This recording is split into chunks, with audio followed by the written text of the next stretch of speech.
हरे कृष्णा। जय श्री हरि। आप सभी भक्तों का दिन शुभ और मंगलमय हो। इससे पहले की कथा सुनने के लिए, इतना सारा प्यार देने के लिए आप सभी का बहुत बहुत आभार। विष्णु भगवान और माँ लक्ष्मी आप सभी भक्तों की हर मनोकामना को पूर्ण करे। तो आइए सुनते हैं आज का बैसाख महात्म्य की कथा। प्रेम से बोलिए जय श्री हरि। बैसाख स्नान से 5 प्रेतों की उद्धार की कथा तथा पाप प्रशमन नामक स्रोत का वर्णन। अम्बरीश ने कहा, मुनि, जिसके चिंतन मात्र से पाप राशि का लय हो जाता है, उस पाप प्रशमन नामक स्रोतों को मैं भी सुनना चाहता हूँ। आज मैं धन्य हूँ, अनुगृहित हूँ। आपने मुझे उस शुभ विधि का श्रवण कराया जिसके सुनने मात्र से पापों का क्षय हो जाता है। बैसाख मास में जो भगवान केशव के कल्याणमयी नामों का कीर्तन किया जाता है, उसी को मैं संसार में सबसे बड़ा पुण्य पवित्र मनोरम तथा एकमात्र सुकृति से सुलभ होने वाला शुभ कर्म मानता हूँ। अहो, जो लोग माधव मास में भगवान मधुसूदन के नामों का स्मरण करते हैं, वे धन्य हैं। अतः यदि आप उचित समझे तो मुझे पुनः माधव मास की पवित्र कथा सुनाइए। सूत जी कहते हैं, राजाओं में श्रेष्ठ हरिभक्त अम्बरीश का वचन सुनकर नारद मुनि को बड़ी प्रसन्नता हुई। यद्यपि वे बैसाख स्नान के लिए जाने को उत्कंठित थे, तथापि सत्संग में आनंद आने के कारण रुक गए और राजा से बोले। नारद जी ने कहा, महिपाल, मुझे ऐसा जानना पड़ता है कि यदि 2 व्यक्तियों में परस्पर भगवत कथा संबंधी सरल वार्तालाप छिड़ जाए तो वह अत्यंत विशुद्ध है, अंतःकरण को शुद्ध करने वाला होता है।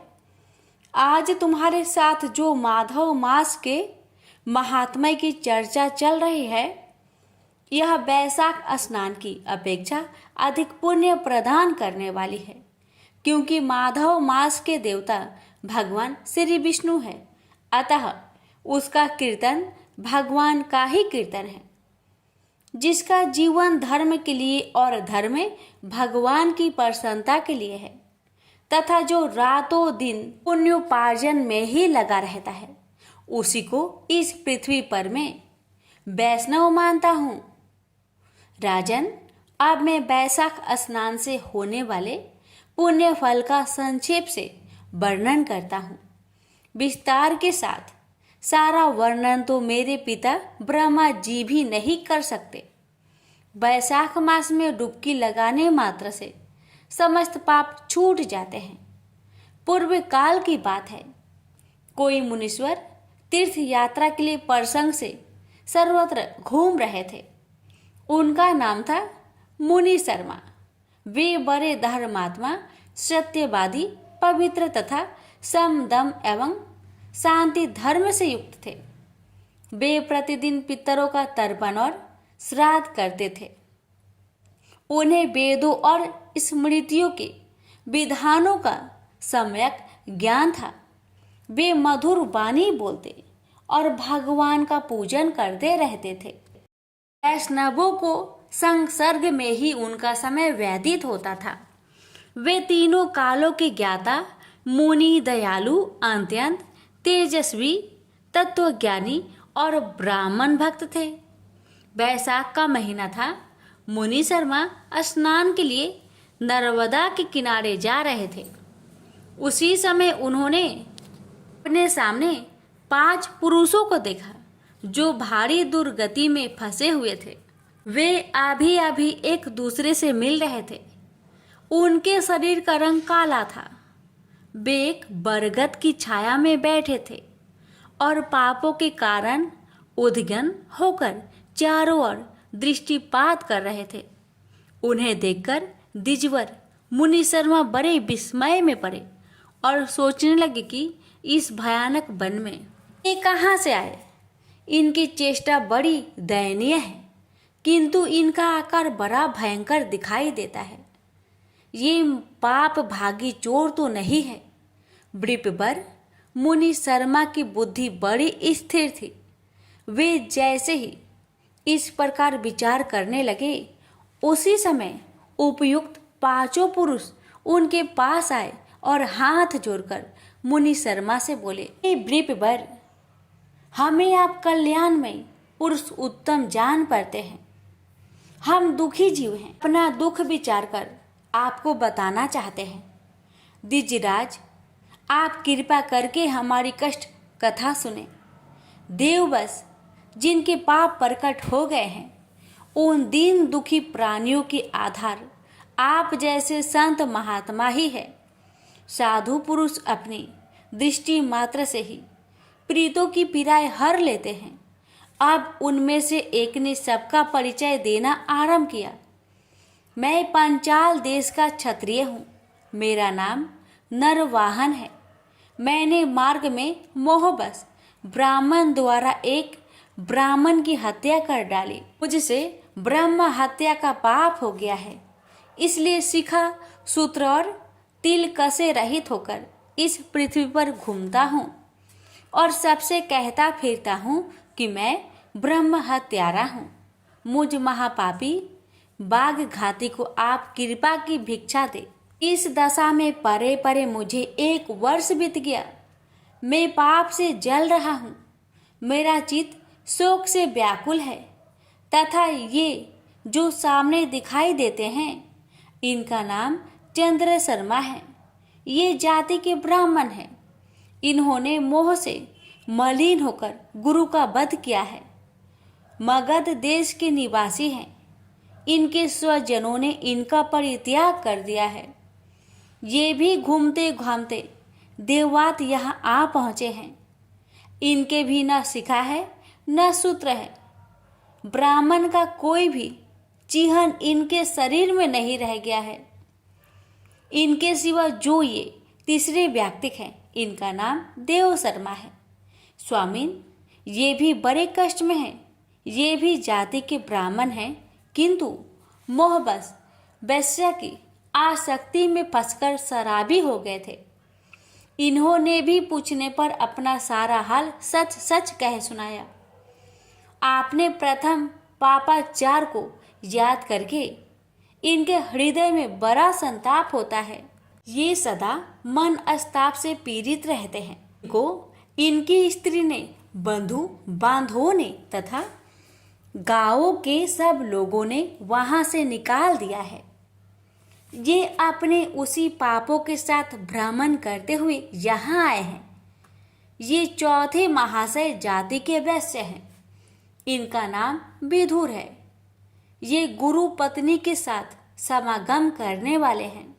इनकी माता मिथिला में जाकर वैश्या हो गई थी। इन्होंने मोहबस 3 महीनों तक उसी का उपभोग किया, परंतु जब असली बात का पता लगा तो बहुत दुखी होकर पृथ्वी पर विचरते हुए ये भी यहाँ आ पहुँचे हैं। हम में से ये जो 5वां दिखाई दे रहा है, ये भी वैश्य ही है। इसका नाम नंद है। ये पापियों का संसर्ग करने वाले महापापी है। इन्होंने प्रतिदिन धन के लालच में पड़कर बहुत चोरी की है। तकों से आक्रांत हो जाने पर इन्हें सज्जनों ने त्याग दिया है। तब ये स्वयं भी खिन्न होकर देववात यहाँ आ पहुँचे हैं। इस प्रकार हम 5 महापापी एक स्थान पर जुट गए हैं। हम सब के सब दुखों से घिरे हुए हैं। अनेकों तीर्थों में घूम आए, मगर हमारा घोर पातक नहीं मिटता। आपको तेज से उधिपत देखकर हम लोगों का मन प्रसन्न हो गया है। आप जैसे साधु पुरुष के पुण्यमय दर्शन से हमारे पातक को अंत होने की सूचना मिल रही है। स्वामीन, कोई ऐसा उपाय बतलाइए जिससे हम लोगों के पापों का नाश हो जाए। प्रभु, आप वेदार्थ के ज्ञाता और परम दयालु जान पड़ते हैं। आपसे हमें अपने उद्धार की बड़ी आशा है। मुनि शर्मा ने कहा, तुम लोगों ने अज्ञानवश पाप किया, किंतु इसके लिए तुम्हारे हृदय में अनुताप है तथा तुम सबके सब सत्य बोल रहे हो। इस कारण तुम्हारे ऊपर अनुग्रह करना मेरा कर्तव्य है। मैं अपनी भुजा ऊपर उठाकर कहता हूँ, मेरी सत्य बातें सुनो। पूर्व काल में जब मुनियों का समुदाय एकत्रित हुआ था, उस समय मैंने महर्षि अंगिरा के मुख से जो कुछ सुना था वही वेद शास्त्रों में भी देखा। वह सबके लिए विश्वास करने योग्य है। मेरी आराधना से संतुष्ट हुए स्वयं भगवान विष्णु ने भी पहले ऐसी ही बात बताई थी। वह इस प्रकार है, भोजन से बढ़कर दूसरा कोई तृप्ति का साधन नहीं है, पिता से बढ़कर कोई गुरु नहीं है, ब्राह्मणों से उत्तम दूसरा कोई पात्र नहीं है, तथा भगवान विष्णु से श्रेष्ठ दूसरा कोई देवता नहीं है। गंगा की समानता करने वाला कोई तीर्थ, गोदान की तुलना करने वाला कोई दान, गायत्री के समान जप, एकादशी के तुल्य व्रत, भार्य के सदृश मित्र, दया के समान धर्म तथा स्वतंत्रता के समान सुख नहीं है। राह सत्य से बढ़कर आश्रम और सत्य से बढ़कर सदाचार नहीं है। इसी प्रकार संतोष के समान सुख तथा वैशाख मास के समान महान पापों का अपहरण करने वाला दूसरा कोई मास नहीं है। वैशाख मास भगवान मधुसूदन को बहुत ही प्रिय है। गंगा आदि तीर्थों में तो वैशाख स्नान का सुयुग अत्यंत दुर्लभ है। उस समय गंगा, यमुना तथा नर्मदा की प्राप्ति कठिन होती है। जो शुद्ध हृदय वाला मनुष्य भगवान के भजन में तत्पर हो, पूरे वैशाख भर प्रातः काल गंगा स्नान करता है। वह सब पापों से मुक्त होकर परम गति को प्राप्त होता है। इसलिए पुण्य के सारभूत इस वैशाख मास में तुम सभी पातक की मेरे साथ नर्मदा तट पर चलो और उसमें गोते लगाओ। नर्मदा के जल का मुनि लोग भी सेवन करते हैं। वह समस्त पापों का भय का नाश करने वाला है। मुनियों के यूं कहने पर वे सब पापी उनके साथ अद्भुत पुण्य प्रदान करने वाली नर्मदा की प्रशंसा करते हुए उसके तट पर गए। किनारे पहुंचकर ब्राह्मण श्रेष्ठ मुनि शर्मा चित्त प्रसन्न हो गए। उन्होंने वेदोक्त विधि के अनुसार नर्मदा के जल में प्रातः स्नान किया। उपयुक्त पांचों पापियों ने भी ब्राह्मण के कहने पर ज्यों ही नर्मदा में डुबकी लगाई, त्यों ही उनके शरीर का रंग बदल गया। वे तत्काल स्वर्ण के समान कांतिमान हो गए। फिर मुनि शर्मा ने सब लोगों के सामने उन पाप पर समन नामक स्रोत सुनाया। भोपाल, अब तुम पाप पर समन नामक स्रोत सुनो। इसका भक्ति पूर्वक श्रवण करके भी मनुष्य पाप राशि से मुक्त हो जाता है। इसके चिंतन मात्र से बहुत तेरे पापी शुद्ध हो जाते हैं। इसकी सेवा और भी बहुत से मनुष्य इस स्रोत का सहारा लेकर अज्ञान जनित पापों से मुक्त हो गए हैं। जब मनुष्य का चित्त पराई स्त्री, पराये धन तथा जीव हिंसा आदि की ओर जाए तो इस प्रायश्चित रूपा स्तुति की शरण लेनी चाहिए। यह स्तुति इस प्रकार है। पूर्ण विश्व में व्यापक भगवान श्री विष्णु को सर्वदा नमस्कार है। विष्णु को बारंबार प्रणाम है। मैं अपने चित्त में विराजमान विष्णु को नमस्कार करता हूँ।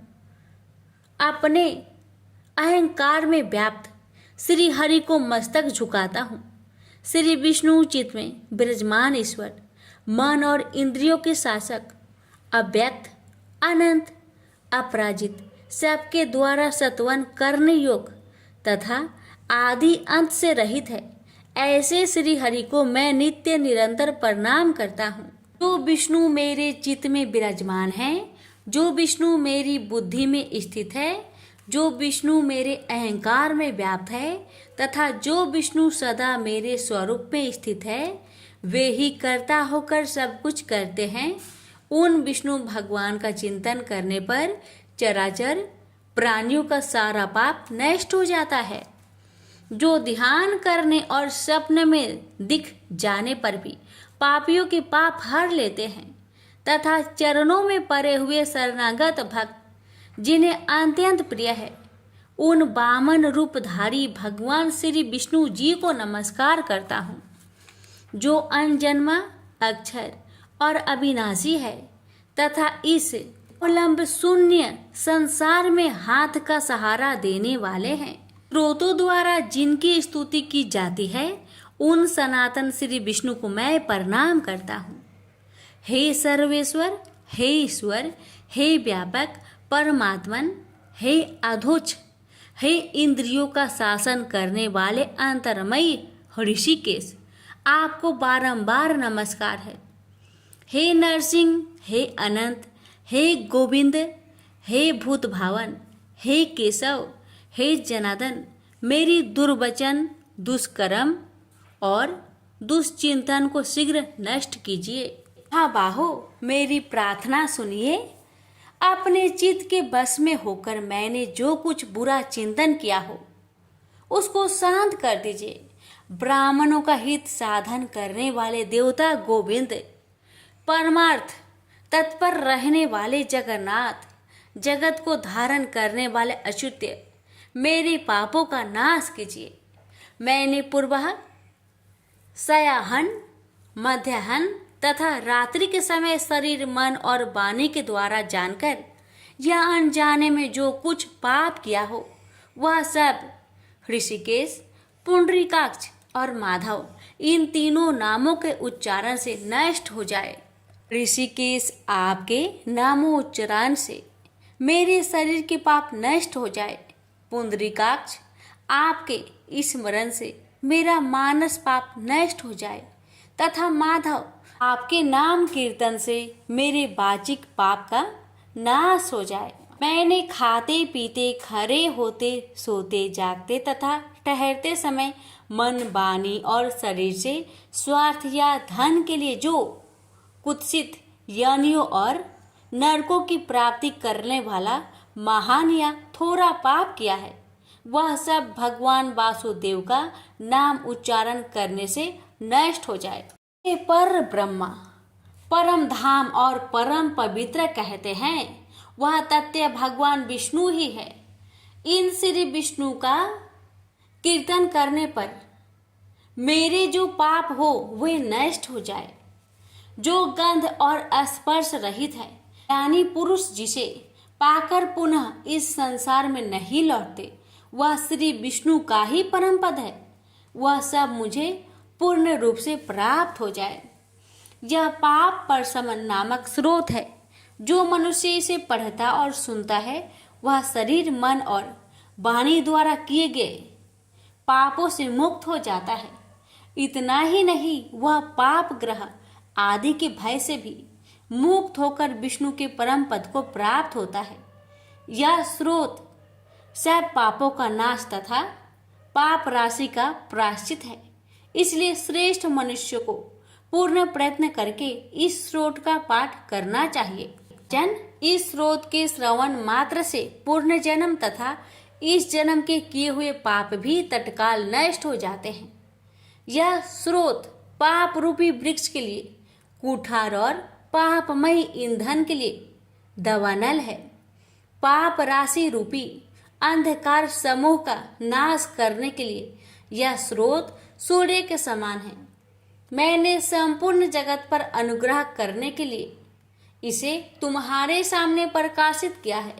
इसके पुण्यमय महात्म्य का वर्णन करने में स्वयं श्री हरि भी समर्थ नहीं है।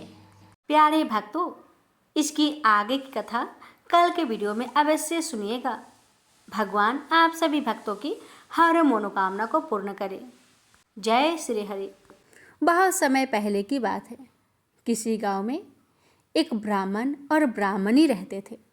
वह हर रोज ब्रह्म मुहूर्त में उठकर 7 कोस गंगा जमुना नहाने जाया करते थे। इतना दूर जाने आने से ब्राह्मणी थक जाती थी, लेकिन भगवान को बहुत मानती थी, इसलिए वह हर रोज ब्रह्म मुहूर्त में अपने पतिदेव ब्राह्मण जी के साथ गंगा जमुना नहाने जाने लगी। हर रोज के थकान होने के वजह से, शरीर में दर्द होने के वजह से ब्राह्मण ने दुखी मन से बोली, हे ब्राह्मण देवता, हमारा कोई बेटा होता तो बहू आ जाती, घर में खाना बनाती, कपड़े भी धुल देती, तो जब भी हम नहाकर आते तो सब खाना बनाया हुआ मिलता, कपड़े धुले मिलते। तो ब्राह्मण कहने लगा, तूने बहुत अच्छी बात कही है, अब मैं तेरे लिए बहू जरूर लाऊंगा, तू चिंता मत कर। तू मुझे एक पोटली बांध कर दे, उसमें आटा रख दे और उसमें थोड़ी सी मोहर भी रख देना। तो पत्नी कही, हे पतिदेव, इससे आप क्या करेंगे? तो ब्राह्मण कहने लगा, मुझ पर भरोसा रखो, मैं कोई गलत काम नहीं करूँगा, बस मुझे दे दो। ब्राह्मणी आटे में थोड़ा सा मोहर रखकर अपने पतिदेव को पोटली बांधकर दे दी। अब ब्राह्मण पोटली लेकर घर से चल दिए। चलते चलते कुछ दूरी पर जमुना जी मिली। जमुना जी के किनारे कुछ लड़कियां खेल रही थी, तो कुछ लड़कियां मिट्टी का घर बनाकर खेल रही थी। उसमें से एक लड़की बोली, मैं तो अपना घर कभी नहीं बिगाड़ती, मुझे तो रहने के लिए यही चाहिए। ब्राह्मण को उस लड़की की बात भा गई और लड़की भी भाग गई। वह अपने मन में सोचा कि यही एक समझदार सी लड़की है। इतना मन में सोच ही रहा था कि तभी सभी लड़कियां अपने अपने घर को चल दी और ब्राह्मण भी उस लड़की के पीछे लग गए। जब वह लड़की घर को पहुंची तो ब्राह्मण बोला, बेटी, मैं बहुत भूखा हूँ, अपनी माँ से पूछ लो, क्या तेरी माँ मेरे लिए 2-4 रोटी बना देगी? बैसाख का महीना चल रहा है ना, मैं किसी का घर का रोटी नहीं खाता, मेरे पास आटा है, अगर यह आटा लेकर तेरी माँ मेरे लिए रोटी बना देगी तो ले जा आटा मेरे पास से। तो लड़की ने कहा, मैं अपनी माता से पूछ कर आती हूँ। लड़की ने अपनी माँ से कहा कि एक ब्राह्मण देवता आए हैं जो बहुत भूखे हैं, लेकिन वो दूसरे घर का अन्न नहीं खाते, उनके पास आटा है, वो कह रहे हैं मेरा आटा लेकर जाओ और अपनी माँ से कहो कि 2-4 रोटियां बना दे, क्या बना देंगी? तो माँ ने कहा, ठीक है, बना दूंगी, जाओ ब्राह्मण से आटा लेकर आओ। तो लड़की ब्राह्मण देवता के पास जाकर वो आटे की पोटली लेकर अपनी माँ को दे दी। ब्राह्मण वही घर के बाहर कुर्सी पे बैठा हुआ था। माँ ने जैसे ही उस आटा को छलनी में रखकर छानने लगी तो उसमें से मोहरे निकलने लगे। तो माँ मन में बोली, जिसके आटे में इतने मोहरे हैं उसके घर में ना जाने कितने मोहरे होगी। माता ने मोहर को एक तरफ रखी और आटे को गूंथकर 4 पतली पतली रोटियां बना दी और कुछ सब्जी रखकर ब्राह्मण देवता को देने के लिए गई। ब्राह्मण हाथ पैर मुंह धोकर बैठकर रोटी खाने लगे। तो लड़की की माँ बोली, बाबा, क्या आप लड़के की सगाई करने जा रहे हो? तो बाबा कहने लगे, हाँ, मेरा लड़का तो काशी में पढ़ने गया हुआ है और मुझे तो तुम्हारी लड़की भी बहुत पसंद है। अगर तुम कहो तो खांड के कटोरे से तुम्हारी लड़की को ब्याह कर ले जाऊं। लड़की की माँ मन में सोची, ये बाबा तो बहुत धनवान है, क्यों ना अपनी बेटी की विवाह इसके लड़के से करा दूं, तो मेरी बेटी जीवन भर सुखी रहेगी। ये सोचकर माँ ने कह दिया, हाँ बाबा, क्यों नहीं, ये तो बहुत अच्छी बात है। अब तो बाबा खांड कटोरे से उस लड़की का ब्याह कर ले आया और जैसे ही अपने घर को पहुंचा कहने लगा, रामू की माँ, किवाड़ खोलकर देख, मैं तेरे लिए बहू लाया हूँ। अंदर से ब्राह्मणी बोली, हाँ, दुनिया तो बोली मार ही रही है, अब तू भी बोली मार दे। हमारे तो 7 जन्म भी बेटा नहीं है तो बहू कहाँ से आएगी? ना तू किवाड़ खोल, ब्राह्मण कहने लगा। जब ब्राह्मणी किवाड़ खोली तो देखी तो सामने बहू खड़ी है। सासू माँ आदर सत्कार से बहू को अंदर ले आई और ब्राह्मण देवता अपनी सारी कहानी ब्राह्मणी को बता दिए। तो ब्राह्मणी कहने लगी, हे ब्राह्मण देवता, ये तो बहुत गलत है, हमारे तो 7 जन्म तक कोई बेटा नहीं, फिर आपने ऐसा क्यों किया? तो ब्राह्मण देवता कहने लगे, हे ब्राह्मणी, तुम चिंता ना करो, विष्णु भगवान हम पर कृपा अवश्य करेंगे, सब कुछ ठीक हो जाएगा। अब जैसे ही अगली सुबह हुआ, ब्राह्मण और ब्राह्मणी ब्रह्म मुहूर्त में उठकर चले गए स्नान करने। जब ब्राह्मण ब्राह्मणी नहाने जाते तो बहू घर का सारा काम करती, खाना बनाती, कपड़े धोती, रात को उनके पाँव भी दबाती। इस तरह से बहुत समय निकल गया। एक दिन सासू माँ बोली, बहू चूल्हे की आँच बुझने ना दियो, मटके का पानी ना खत्म होने दियो। एक दिन क्या होता है, चूल्हे की आग बुझ गई। अब तो बहू डर गई, घबरा गई और भागी भागी पड़ोस में गई और पड़ोसन से बोली, बहन मुझे थोड़ी सी आग दे दो, मेरी चूल्हे की आग बुझ गई है। मेरे सास ससुर आते ही होंगे, सुबह 4 बजे के गंगा जमुना नहाने गए हैं। पड़ोसन ने कहा, तू तो बावली है, तुझे तो ये यूं ही उठा कर ले आए हैं, उनके 7 जन्म भी कोई बेटा नहीं है। बहू बोली, ना, इनका बेटा तो काशी जी में पढ़ने गया है। पड़ोसन बोली, तुझे तो झूठ बोलकर लाया गया है। अब बहू बोली, मैं क्या करूं? तो उसने कहा, जली फूकी रोटी बना देना, अनूठी दाल कर दे, खीर की करछी दाल में, दाल की करछी खीर में दे दे। उसको पड़ोसन की सीख लग गई, उसने ऐसा ही किया। सास ससुर आए, आज ना तो आदर सत्कार किया, ना ही उनके कपड़े धोए, खाना लगा दिया। सास बोली, बहू ये क्या है? ये तो जली फूकी रोटी है, अनूठी दाल है। बहू बोली, यही खा लो सासू जी, तुम एक दिन खा लोगी तो कुछ ना होगा, मुझे तो जीवन भर अनूठी रहना है। सासू बोली, बहू को तो पड़ोस की सीख लग गई है। अब तो बहू रात को सो गई। जैसे ही सुबह हुआ, भागी भागी पड़ोस में गई और पड़ोसन से बोली, बहन अब मैं क्या करूं? पड़ोसन बोली, क्या कहोगी? अपने सासू माँ से कहना 7 कोठों की चाबी दे। जब सासू जाने लगी तो बहू आगे अड़ गई। अब बोली, आप नहाने बाद में जाइयो, पहले मुझे 7 कोठों की चाबी दे दो।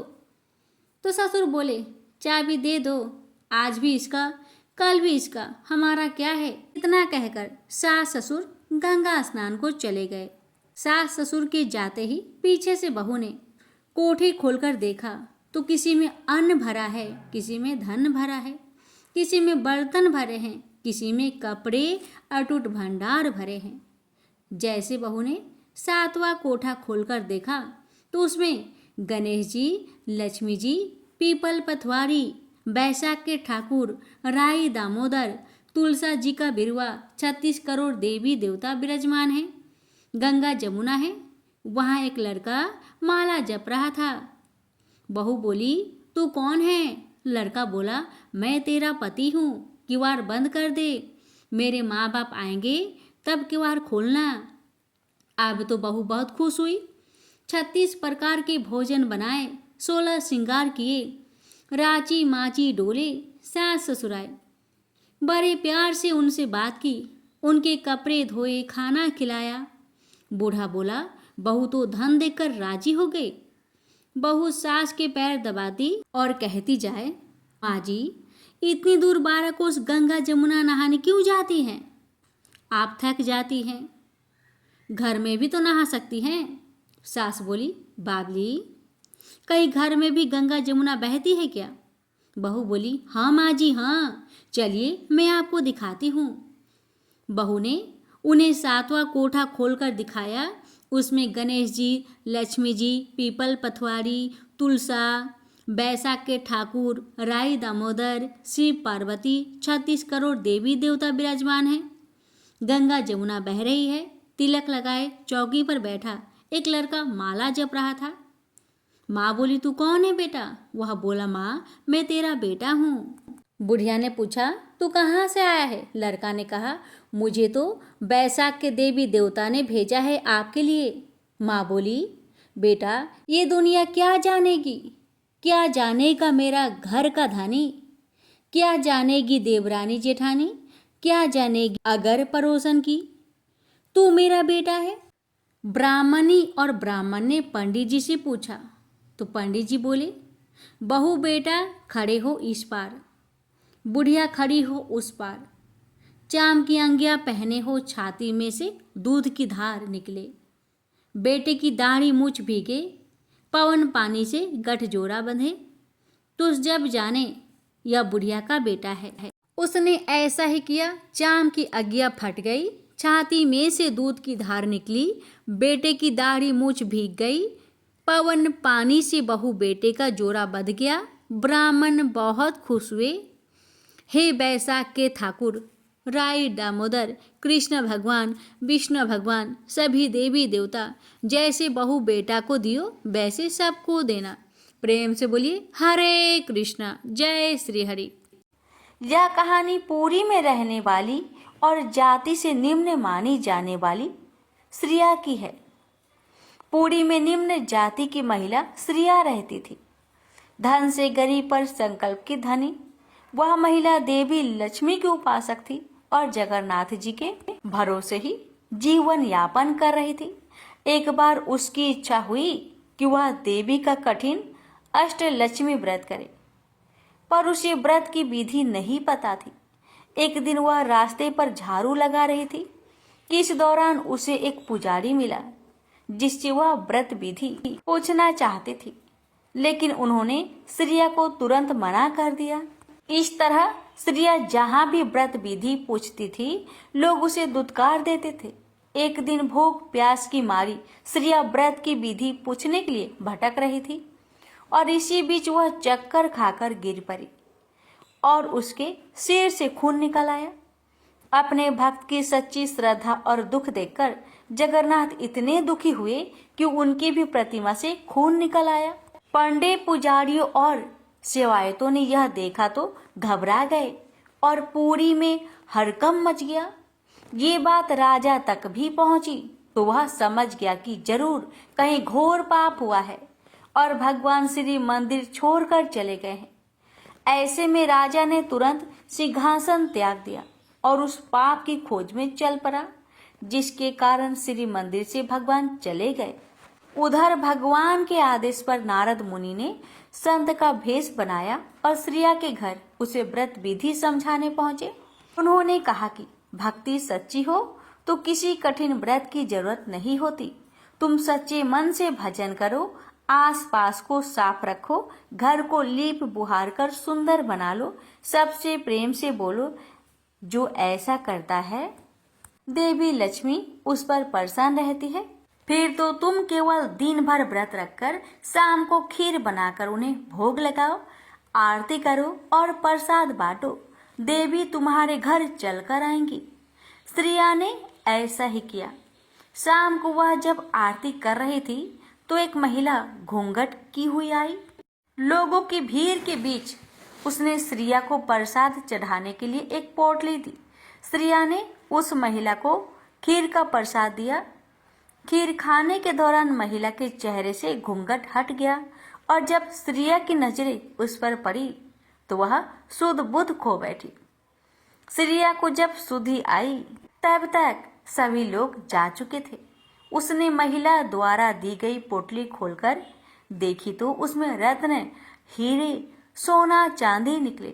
श्रिया समझ गई कि माँ लक्ष्मी ने उस पर कृपा कर दी है, लेकिन भगवान जगन्नाथ को तो अभी ये खेल कुछ और लंबा खेलना था। अब जब देवी लक्ष्मी श्रिया के घर से लौटी और श्री मंदिर में प्रवेश करने लगी तो बलभद्र नाराज हो गए। उन्होंने कहा कि लक्ष्मी ने एक छोटी जाति वाली के घर जाकर श्री मंदिर का अपमान किया है। उसने वहां का प्रसाद भी खाया और अब वह प्रसाद हमें खिलाकर हमें भी भ्रष्ट करना चाहती है। बलभद्र ने जगन्नाथ जी को आदेश दिया कि लक्ष्मी से रत्न भंडार की चाबी ले ले और उन्हें श्री मंदिर से निकाल दिया जाए। उधर जब देवी लक्ष्मी ने यह सब सुना तो वह क्रोधित हो गई और कहा कि ठीक है, अब मैं यहाँ नहीं रहूंगी, लेकिन आप दोनों को श्राप देती हूँ कि जब तक आप किसी निम्न के हाथ से भोजन नहीं कर लेते आपका भी भरण पोषण नहीं होगा। लक्ष्मी के जाते ही श्री मंदिर श्रीहीन हो गया, रत्न भंडार खाली हो गया। महल की चौखटों, दरवाजों और पलंग में दीमक लग गई, अनाज सड़ गया, कपड़े फट गए और यहाँ तक कि मंदिर व्यवस्था ही चौपट हो गई। अब जगन्नाथ और बलभद्र खाने को तरसे। जब बलभद्र को भूख सताने लगी तो उन्होंने भेष बदलकर भिक्षाटन का सोचा। अब दोनों भाई जहाँ भी भीख मांगने जाते तो वहाँ कुछ अनिष्ट हो जाता, बना हुआ भोजन खराब हो जाता, दाल में पानी गिर जाता, भात जल जाता, कहीं पर जाते तो चूल्हा ही नहीं जल पाता और कहीं कहीं तो कोई द्वार ही नहीं खोलता था। इस तरह भूखे प्यासे भटकते हुए दोनों भाइयों ने 12 वर्ष गुजार दिया, लेकिन न उन्हें जल मिला और न अन्न। इसी तरह भटकते भटकते वह एक बार समुद्र तट पर पहुंचे। उन्हें वहां एक भवन में वैदिक मंत्र सुनाई दिए। बलभद्र ने एक सेविका से पूछा कि क्या यहाँ कोई यज्ञ हुआ है? क्या प्रसाद भोजन भी मिलेगा? भिक्षा भी अच्छी मिलेगी ना? बलभद्र के इतने सवाल सुनकर सेविका ने कहा, आज हमारी स्वामिनी की 12 वर्षों से चली आ रही तपस्या के पूरे होने के दिन है। इसके बाद वह जरूर आपको भंडारा खिलाएगी, लेकिन हमारी स्वामिनी तो नीच कुल की है। क्या अब भी आप भोजन करेंगे? इस पर बलभद्र ने कहा कि नहीं, हम अछूतों का नहीं खाते हैं। अच्छा सुनो, अपनी मालकिन से कह दो कि हमारे लिए भोजन सामग्री मंगवा दे, हम खुद बना लेंगे। स्वामिनी जो कि खुद लक्ष्मी ही थी, उन्होंने सामग्री तो भेज दी, लेकिन अग्निदेव को आदेश दिया कि वह चूल्हा ना जलने दे, सिर्फ धुआं ही करते रहे। अब बलभद्र जो कि सोच के बैठे थे कि आग जलाएंगे, खिचड़ी बनाएंगे और गरम गरम खाएंगे, वहां चूल्हा न जल पाने से इतना झल लाए कि चूल्हा मटकी सभी कुछ फोड़ दिए और जगन्नाथ जी से कहा, जगन, भोजन में क्या छोटा क्या बड़ा, मैं तो कहता हूँ कि भोजन कर ही लेते हैं, ऐसे तो मैं भूखा ही मर जाऊंगा। इसके बाद जगन्नाथ और बलभद्र लक्ष्मी के घर पहुंचे और वहां उन्होंने भोजन करते हुए पहचान लिया कि यह लक्ष्मी ही है। वह लक्ष्मी को सम्मान सहित श्री मंदिर ले आए और इस तरह पूरी से भेदभाव भी मिटा दिया। लक्ष्मी जी के आने से श्री मंदिर का वैभव लौट आया और रत्न भंडार फिर से भर गए। प्रेम से बोलिए जगन्नाथ भगवान की जय, लक्ष्मी महारानी की जय। कथा अच्छी लगे तो वीडियो को एक शेयर अवश्य कीजिएगा और माता रानी भगवान का जयकारा अवश्य लगाए। अब आइए रसपान करते हैं कामदा एकादशी की व्रत कथा। लापसी तपसी की कथा। एक लापसी था, एक तपसी था। तपसी हमेशा भगवान की तपस्या में लीन रहता था। लापसी रोजाना 1.25 सेर की लापसी बनाकर भगवान का भोग लगाकर जीम लेता था। एक दिन दोनों लड़ने लगे। लापसी बोला, मैं रोज भगवान की तपस्या करता हूँ, इसलिए मैं बड़ा हूँ। लापसी बोला कि मैं रोज भगवान को 1.25 सेर लापसी का भोग लगाता हूँ, इसलिए मैं बड़ा हूँ। नारद जी वहां से गुजर रहे थे। दोनों को लड़ता देखकर उनसे पूछा कि क्यों तुम लड़ रहे हो? लापसी ने खुद को बड़ा होने का कारण बताया और तपसी ने अपना कारण बताया। नारद जी बोले, तुम्हारा फैसला मैं कर दूंगा। दूसरे दिन लापसी और तपसी नहाकर अपनी रोज की भक्ति करने आए तो नारद जी ने छुपकर 1.25 करोड़ की एक अंगूठी उन दोनों के आगे रख दी। तपसी की नजर जब अंगूठी पर पड़ी तो उसने चुपचाप अंगूठी उठाकर अपने नीचे दबा ली। लापसी की नजर अंगूठी पर पड़ी, लेकिन उसने ध्यान नहीं दिया। भगवान को भोग लगाकर लापसी खाने लगा। नारद जी सामने आए तो दोनों ने पूछा कि कौन बड़ा? तो नारद जी ने तपसी को खड़ा होने को कहा। वो खड़ा हुआ तो उसके नीचे दबी अंगूठी दिखाई पड़ी। नारद जी ने तपसी से कहा, तपस्या करने के बाद भी तुम्हारी चोरी करने की आदत नहीं गई, इसलिए लापसी बड़ा है और तुम्हें तुम्हारी तपस्या का कोई भी फल नहीं मिलेगा। तपसी शर्मिंदा होकर माफी मांगने लगा। उसने नारद जी से पूछा, मुझे मेरी तपस्या का फल कैसे मिलेगा? नारद जी ने कहा, यदि कोई गाय और कुत्ते की रोटी नहीं बनाएगा तो फल तुझे मिलेगा। यदि कोई ब्राह्मण को भोजन करवाकर दक्षिणा नहीं देगा तो फल तुझे मिलेगा। यदि कोई साड़ी के साथ ब्लाउज नहीं देगा तो फल तुझे मिलेगा। यदि कोई दिए से दिया जलाएगा तो फल तुझे मिलेगा। यदि कोई सारी कहानी सुने लेकिन तुम्हारी कहानी नहीं सुने तो फल तुझे मिलेगा। उसी दिन से हर व्रत कथा कहानी के साथ लापसी तापसी की कहानी भी सुनी और कही जाती है। प्रेम से बोलिए लक्ष्मी नारायण की जय।